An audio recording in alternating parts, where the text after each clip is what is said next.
What's going on, everybody? Y'all know I didn't make a video for nothing. Y'all know I didn't make a video for nothing. Let's talk about it. Let's talk about it. Look, I'm going to break down a lot of things that happened and transpired amongst Elimination Chamber, how this is pretty good. Because I was thinking about a lot of theories as far as what ifs, but I'm going to expound on those later. But today, we're going to be talking about, oh yes, we're going to talk about this. Naomi attacked Jade Cargill.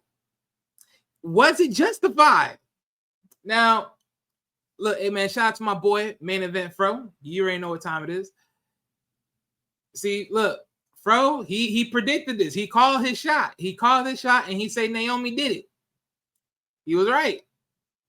As far as what the story is telling us, he's right. But what I found very interesting in this whole thing is it was the storytelling. Man, the words that were chosen in this whole display on last SmackDown. Finally, Triple H. Finally, you son of a gun. You give us what wrestling fans have been missing. That bloodthirsty, emotional moments. Because I've been waiting for this for a good minute. I've been waiting for this for a fucking long time. I'm sick and tired of these dry rubs that they've been giving us for a long ass time. And finally, they gave us some of the good goods. Oh yes, some of the good goods that melt right in your mouth. You dig what I'm saying? Do you dig, man? Do you hear what I'm saying? Because Lord, that thing was good. Oh my God, that whole episode was amazing. Okay, look, let's get right into it. Let's get right into it, right? Because Naomi had a lot of things to say about this whole transaction with Jade Cargill and being questioned by Bianca. And it was by far one of the most greatest moments in the lather of this whole year so far. Well, sorry, whole last year coming off this year so far. That has literally, like, I'm talking about peak storytelling within the females division. Let me reclaim that. The women's division. Top story. Literally, this is probably like the top story right now. I'm talking about with all the heat, with all the flavor, with all the sauce. This is the top women's story right now. I said before, I wouldn't pay this no mind if it wasn't good. So the fact that I'm talking about that, bro, this is good day because I'm loving it. I like it. I want it. I want some. I need some more of it. I need all of it because this is good. This is actually good. WWE, you better keep it going. Triple H, keep being in your dang bag and sell this.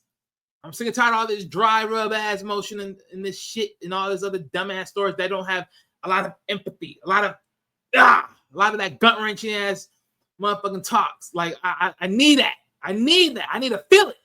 Because if I ain't feeling it, it ain't good. It ain't good enough. And boy, they sold this one for sure. They sold this. All right, let's start this off, right? Naomi. She starts off making her statements at showing pieces and continuing pieces of her heel turn. She starts off by saying she has been piggybacking off of you the entire time.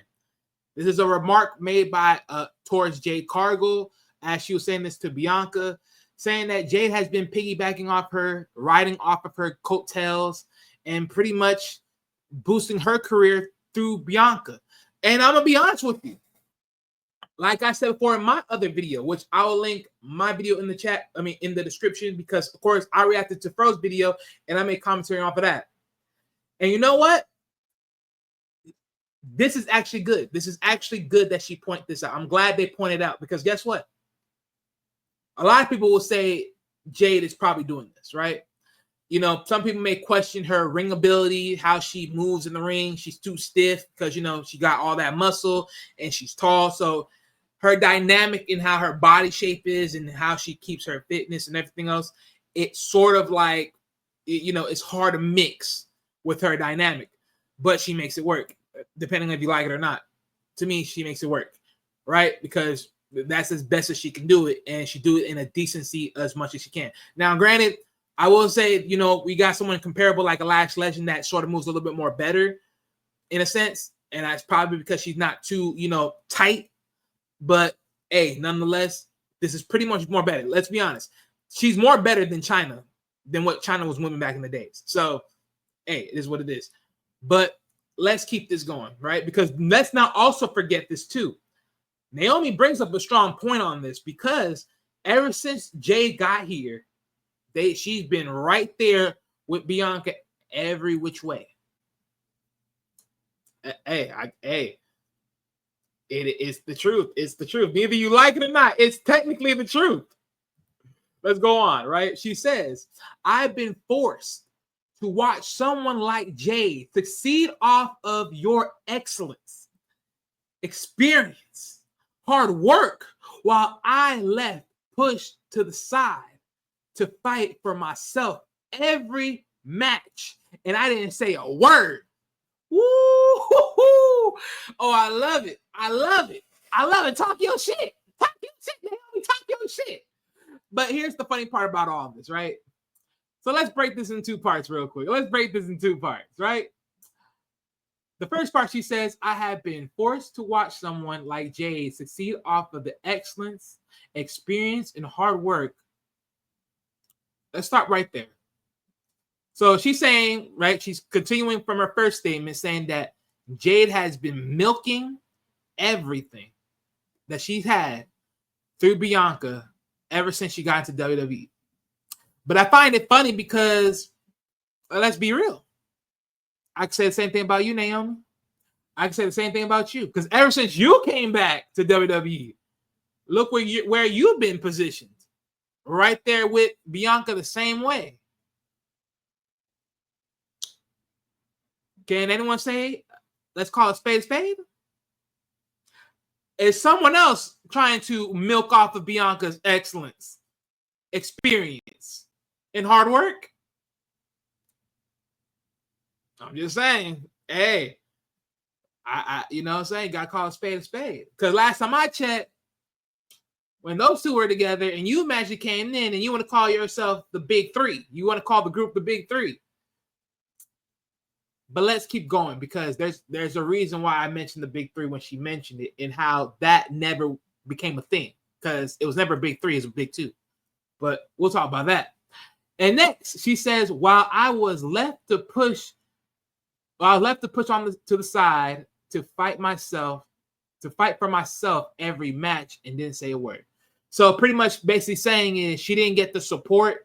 They were never there for her when she was doing matches, but she was probably there for them when they were doing matches, give or take. But let's be real about one thing though. When they were doing tag team matches, where were you at ringside, Naomi? Mm-hmm. You weren't nowhere to be seen either. And plus, you want to talk about being cast aside? No one didn't cast aside but yourself. See, last time I checked, if you guys remembered the nice walk within this 3-women group, it was always slowly but surely, always teetering within relationships. And why? Because Naomi, who was your other friend that you always had to have some loving affection for? Bayley. And we all know how Bianca felt about Bayley at the time. She may still feel about Bayley the same way. And guess who else wasn't feeling Bayley either? Jade. But you want to talk about you were left aside? No. You put yourself aside. When you hang out with someone your cohorts don't really ride with or don't really F with, they tend to separate yourself from you because you are growing too close to the other side. What people deem as the enemy. I'm just saying. But of course, blame everything on everybody else but yourself. Perfect villain role. I love it. Let's go. Then she goes on and says, this is what I feel. This is why I feel, right? I don't give a damn about Jade because she didn't give a damn about Bianca. Woo, that's tough words. That is tough words. Woo, that is tough words. That's tough. That's tough to say that because they were a team. But again, hey, Jade probably was just, using Bianca, right? She was acting buddy just to help her career out. But let's be honest. When Jade first time came to WWE through the Royal Rumble, boy, Jade had the whole lights. Everyone was focused on Jade when she came through. The whole freaking stadium light up. As The Rock would say, it was electrified.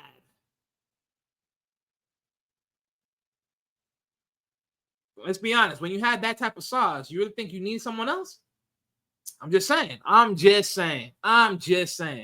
If Jay was by herself, I think she would have claimed a lot of sauce on her own terms. But hey, everyone sees it differently. You know what I'm saying? Everyone sees it differently. But let's keep going, right? Let's keep going.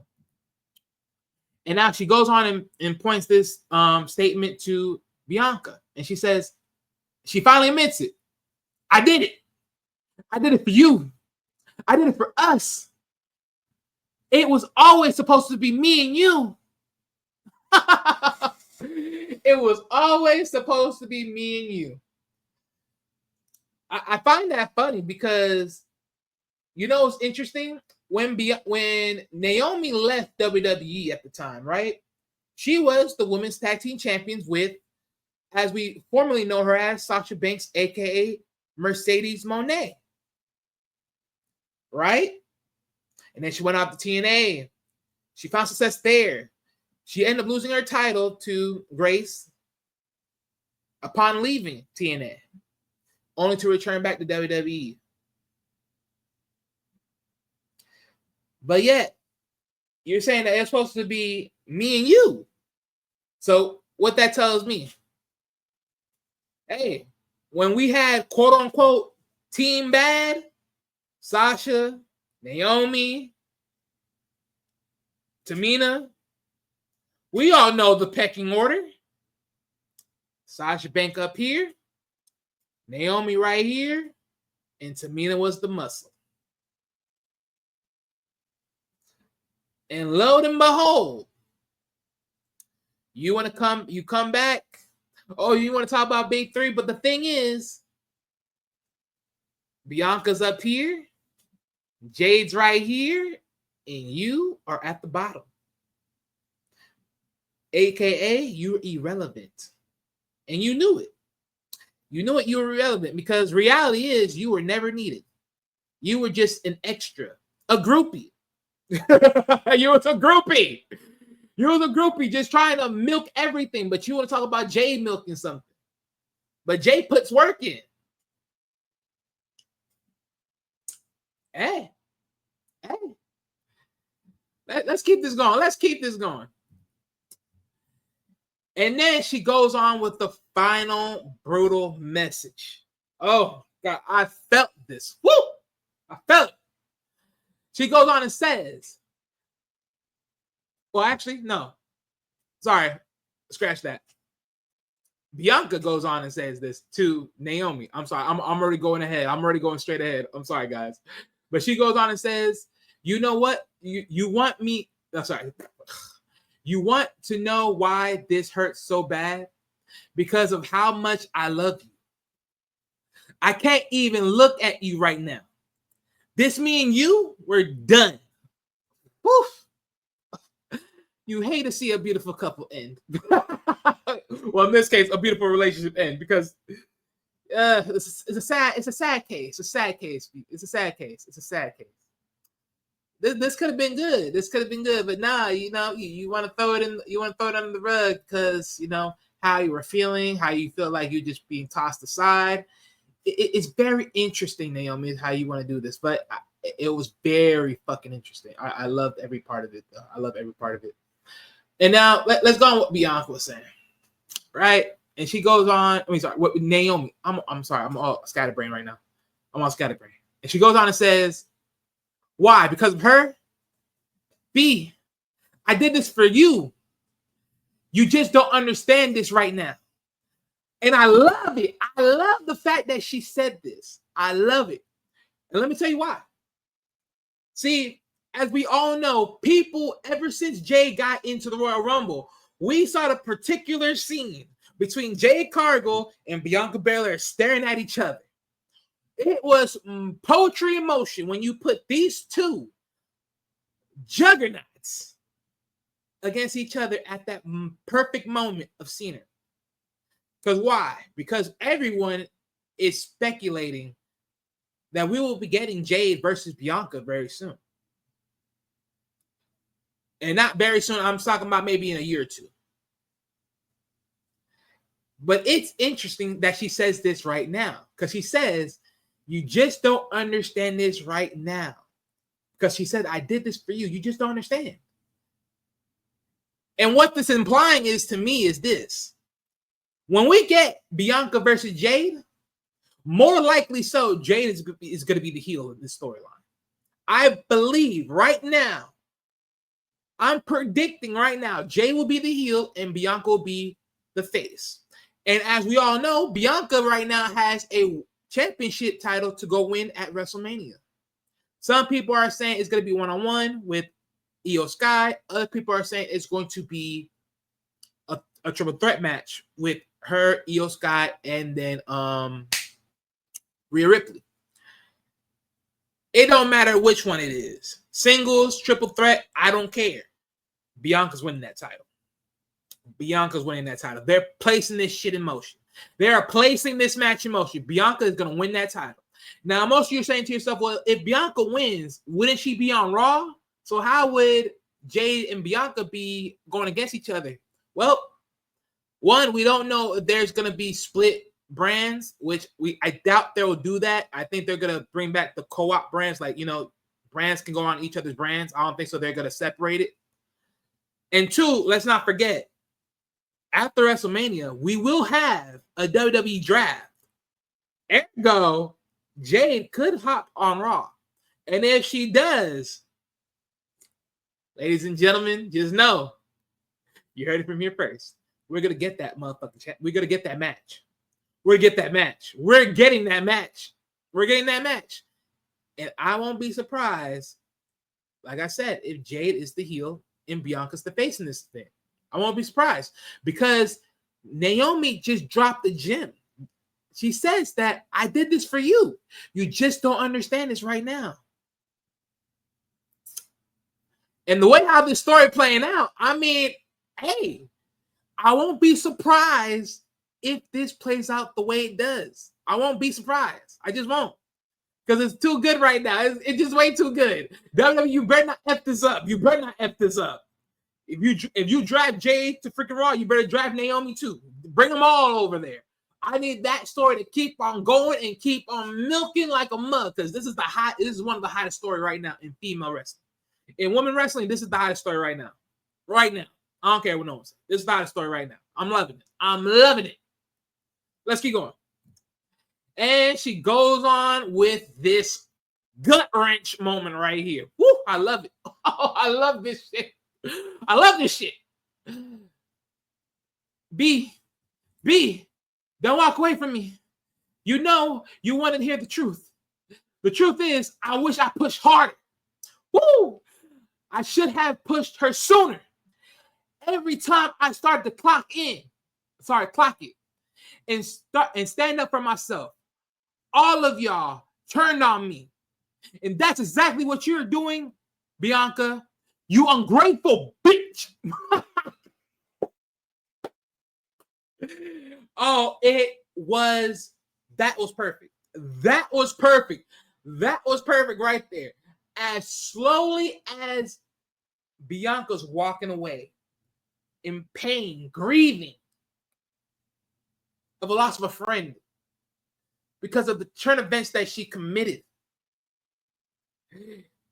Naomi's giving out her heart, her tears, and everything that's going on and that she had to deal with alone in silence. But she said, no more. I won't deal with this pain no more. Not in silence, no more. She's putting it all out there. She said, fuck Jade. You should be caring about me, not her. We should be caring about our tag team titles, not Jade. You should be thinking about self.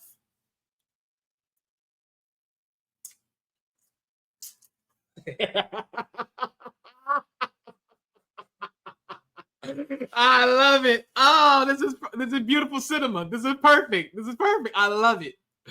Because they at this moment, this was probably the most beautifulest moment. This is one of the 1 to 2 piece moments right here that is so beautiful. Because you see this right here, and it's like, God damn, ain't that something? And then you see this moment right here, right? You see this moment right here. Jade comes out in this level silk with the red. It's like, it's a perfect symbolism. See, I looked at this and I said, you know what this is? This is Jade saying, I took your blood the first time. I'm willing to do it again. I took your blood the first time. This is the blood you shed on me. Now I'm going to shed your blood. And I'm going to enjoy every ounce of taking your blood just like how you took mine. Oh, this is just perfect. And then that look, that stare looking at Bianca. Because something tells me after that night, just to sell story vibes, Jay's like looking at her like, I gone told you. I told you it was her. I gone told you it was her. You didn't want to believe me. I gone told you. And then what did Bianca did? She just waved her hand. And just let her go. She let Jay go. And boy, the moment Jay saw that, she was just like, it's time to beat that ass. It was a wrap.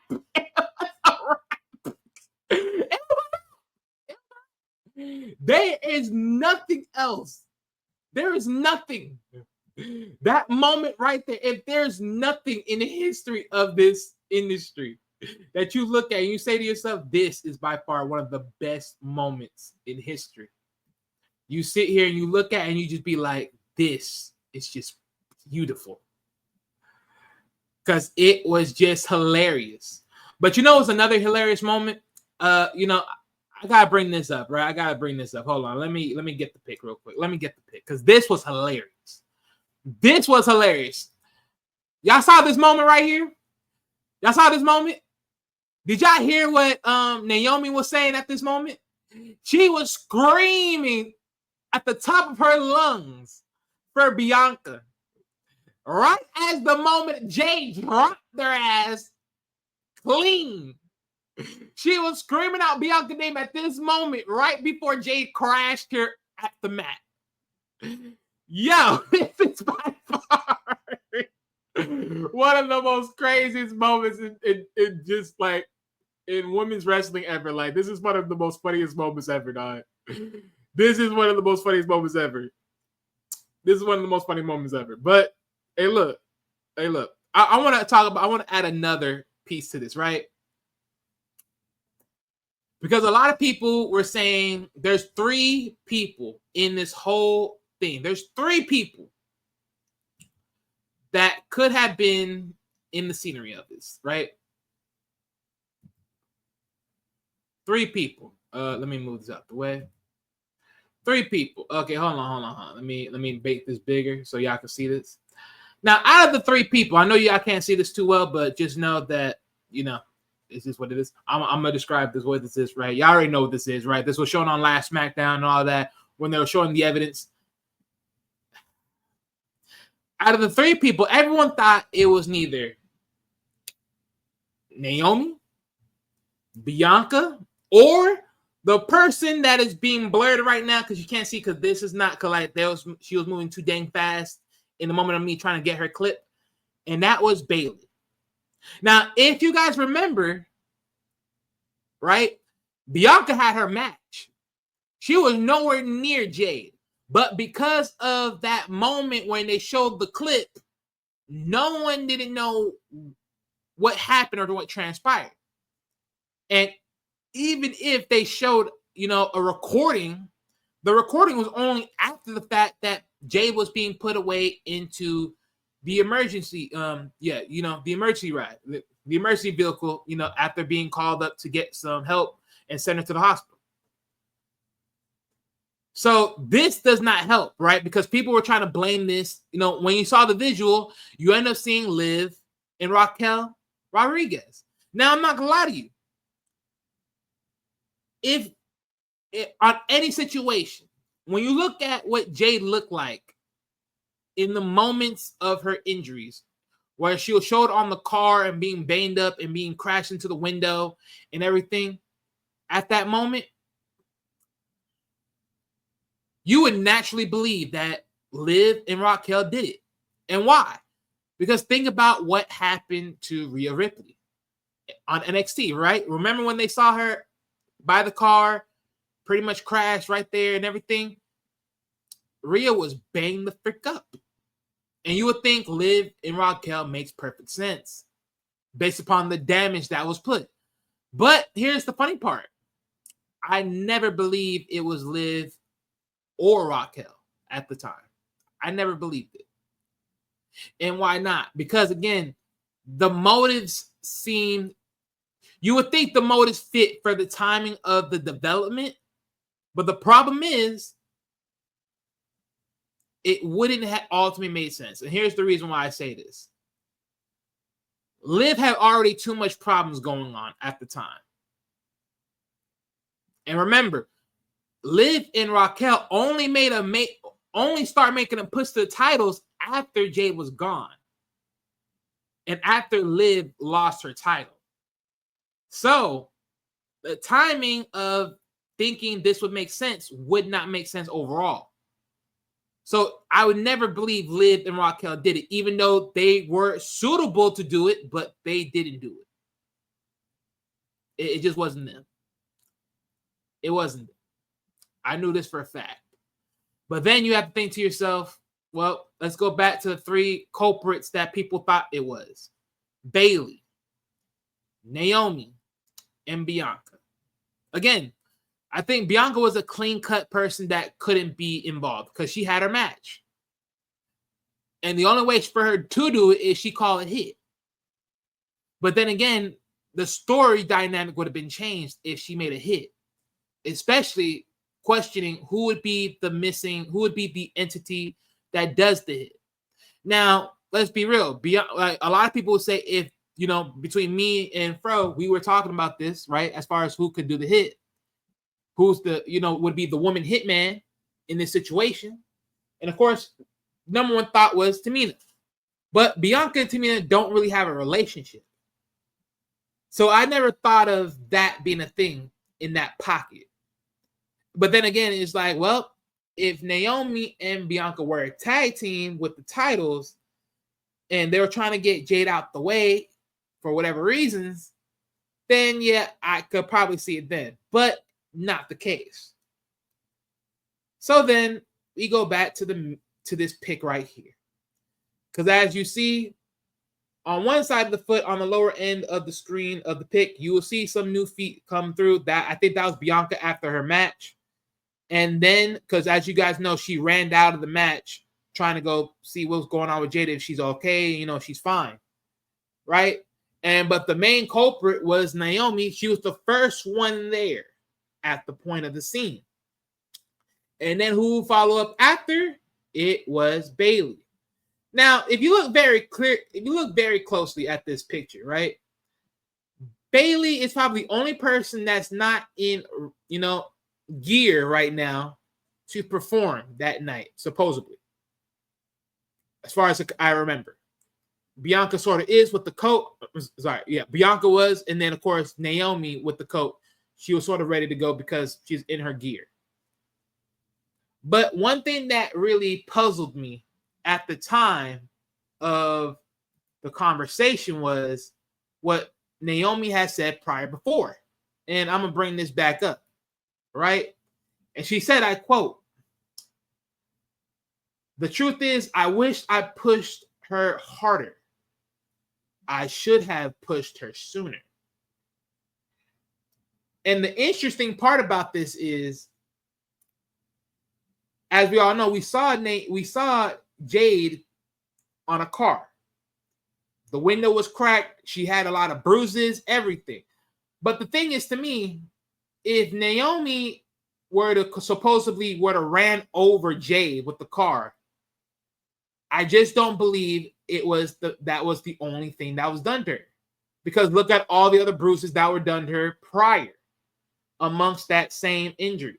So when you look at all those injuries amongst the face, body, and everything else, especially amongst the story injury that they were telling you what was involved, it's not, that couldn't have been just you just driving her, like you just ran over in a car, like you had to slam her.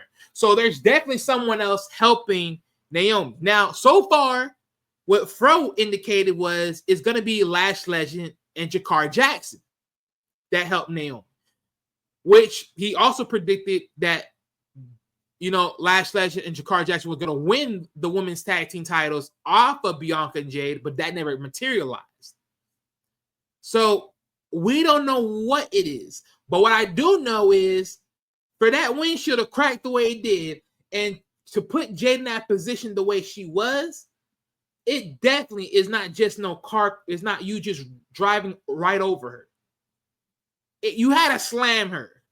You had to really put a dent in her face to do some foul things to really make her look the way she looked. There had to be more damage.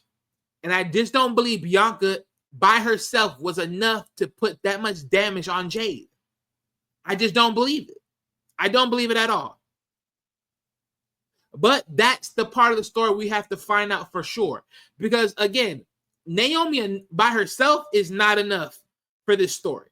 There's definitely have to be added partners in the mix. My only question is, does Jade knows who was the extra people that attacked her with Naomi? And then to top it all off, to most of us, we will sit here and say, well, is Naomi really just the main culprit? Is she the main boss of this whole scenario? Is she the headmaster? Is she the one pulling the strings? And I don't think so. I still believe that Naomi is still not a main piece, but a side piece.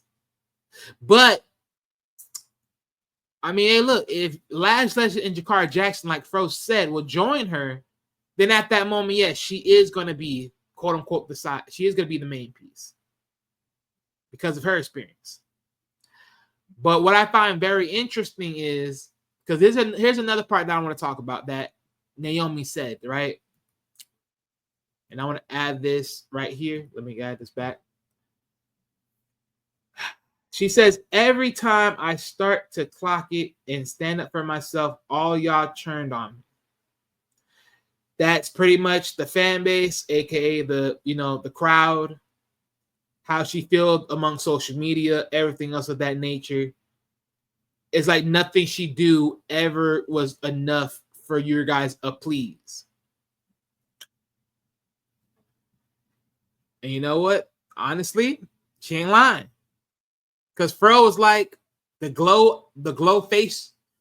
It's pretty much dead. There's nothing, there's nothing proactive about it. It's dry. It's stale. There's nothing saucy about it. It's just done. And now you get a chance to reinvent yourself. But, it's a very interesting turn of events, right? Because there's still more to this, right? And let's see, because I literally look at this and I'm like, okay, I probably won't need to. But, yeah, I probably won't need to look at it again. But it's just very interesting. It is very interesting. The story is very good right now, and I'm loving it. I'm loving every fiber of my body. I'm loving every fiber of my body. And I can't wait for this story to develop even further and further and further because it's going to get good. Because I ain't going to lie. Let's say hypothetically, right? If it does end up being a triple threat match, it could be the weirdest moments, right? Because who's not to sit here and say Naomi, Jade get involved in the triple threat or the one-on-one match in Bianca's title match? Supposedly trying to help her, quote unquote, Naomi trying to help her, and Bianca's not having it. Jay comes out to hunt her down, and somehow that intermits in the match, which then cost Naomi the title. And if that storyline plays out, I won't be surprised if Bianca snaps at that moment. Because if you notice, Bianca's been very close to the title every single time for the past years. And there's always that blink moment that puts her right out of title picture. Or put her right out of holding the title in her hand once again. And if she loses at WrestleMania, honestly, I believe she's going to snap. And when she snaps, maybe if this part of the story happens, she's gonna go heel and do Jade dirty. I think it will happen that way if it happens. Again, this is the top women's wrestling story right now in WWE. This is the top story. Ladies and gentlemen, I once asked you this question on the previous video before. And I didn't really ask you a question. I made a statement. And I said, if it's not justified, I won't buy the story. Ladies and gentlemen, this story is justified in every which way. From a standpoint of feeling neglected to the standpoint of you just pointing fingers other than pointing at yourself. And by far, this is probably one of the best stories right now in women's wrestling right now. I know some people will say, Roxy Perez and Bailey, but I don't give a rat's ass for that. I just don't. I just don't care for it at all. Period. I don't care. I don't care. But you know what? Let me add this last piece of thing, right? Because I know Monday Night Raw passed already, and we already know Io beat Rhea Ripley for the title. And I know some people were sort of weirded out because we thought that we were going to get, Rhea versus Bianca. But we're not, supposedly. Why not? Well, let me help you out with that reason. The reason I believe Triple H pulled the trigger for Rhea to lose and Io to win is because of one reason only. They knew there was not enough time to build a story between Bianca and Rhea Ripley to be satisfying enough to see each other go against each other. And because of that, they chose to bury that match on a one-on-one and chose to give it to Io to then sort of separate that idea. Ergo, Io, you're pretty much a token champion at this point because you're going to lose to Bianca at WrestleMania. It's just the truth. You're going to lose to Bianca at this moment. The only thing is I will sit here and say is for Io, I like Io. I think she's really good at what she do. Truly, like she's one of the better women wrestlers in WWE right now. But I think that's why they're using her to sort of help out the scenery a little bit. Because as much as she's a token at this point in time, I still say she's a better than Liv or anybody else in this case. Because for the simple fact of one thing: one, she's a good women's wrestler. Two, she's the one person that is reasonable to win the title, that you would want to win the title, and at the same time will probably lose the title. And that's fine. That's fine. But yeah, like I said, I think the only reason they pull that trigger for Rhea to lose is so that they can build up a proper storyline for Bianca versus Rhea. So that might be next year, which is why I said that Jade versus Bianca may be 2 years from now, depending on how they, placate certain things out. Who knows? We might get Bianca versus Jade at SummerSlam. Oh, sorry, Bianca versus Rhea at SummerSlam, and that might be enough time to really build up the story right there. So we get that match, right? Since SummerSlam will be 2 nights by this upcoming year after WrestleMania. It will be a 2-night show. So, yeah. But that's what I think right there. I think it definitely has built that part of the story. So that's why they're doing that. They're trying to get some more time in so they can build the story. Because think about it. Right now, Rhea's gonna feel very iffy about losing the title. And you already know she's gonna keep her eyes like a hawk on whoever wins between Io or Bianca and be well prepared to take her title back if she can. And you know what, personally, I won't be surprised because I think that, you know how I look at this? I can see Rhea losing to Bianca, right? Rhea goes nuts. She might go heel, right? And in the midst of going heel, you know what I'm saying? She could try to fight her way right back to title contention. And in her way will be Jade. In her way will be Jade. Neither Royal Rumble, Women's Money in the Bank, Elimination Chamber, whatever it is, Jade will be right in her path. And the tough challenge will be against Jade. And she may not be enough against Jade. I think when I say that this story is the top woman story, there's a lot of pieces that could be moved here. There's a lot of pieces that could be moved. And I like it. I love it so freaking much. WWE, I better keep on cooking. Triple H, you better not fuck this up. God damn it. You already sold me a good one. You sold me a good Elimination Chamber. You better keep on selling me all the goods that come after. But with that said, ladies and gentlemen, y'all already know what time it is. This is the most unhinged podcast on YouTube. Unhinged wrestling podcast on YouTube. At the Unhinged with Main Event Fro. Much love to all y'all. Peace out. Y'all already know what to do. Y'all better hit that like. Y'all can hit that dislike. But either which way, make sure y'all drop y'all comments in the comment sections and tell me how y'all feel about this whole story. Tell me how y'all feel about what I'm speaking about as far as breaking down the scenario of what happened and transpired on SmackDown and my future thoughts of how this story can play out. Let me know what's good. Peace out, and I'll see you guys later. More likely, Fro will do a live later on tonight, and possibly if not, then hey, look, we'll catch it when we get on. Catch it when we get on. I'm definitely gonna run up another video. A friend of mine sent me an interesting piece of intel about WrestleMania 41, about prediction matches and hosts and everything else, and who may win. And I looked at this and I was very intrigued. So I'm gonna eventually make a presentation of each of the matches and break these down. And then we're gonna talk about each one of those, and I'm gonna break each of those down, and we're gonna see what's up. But with that said, you guys, thank you all for tuning on into the video. Much love to all y'all. Peace out.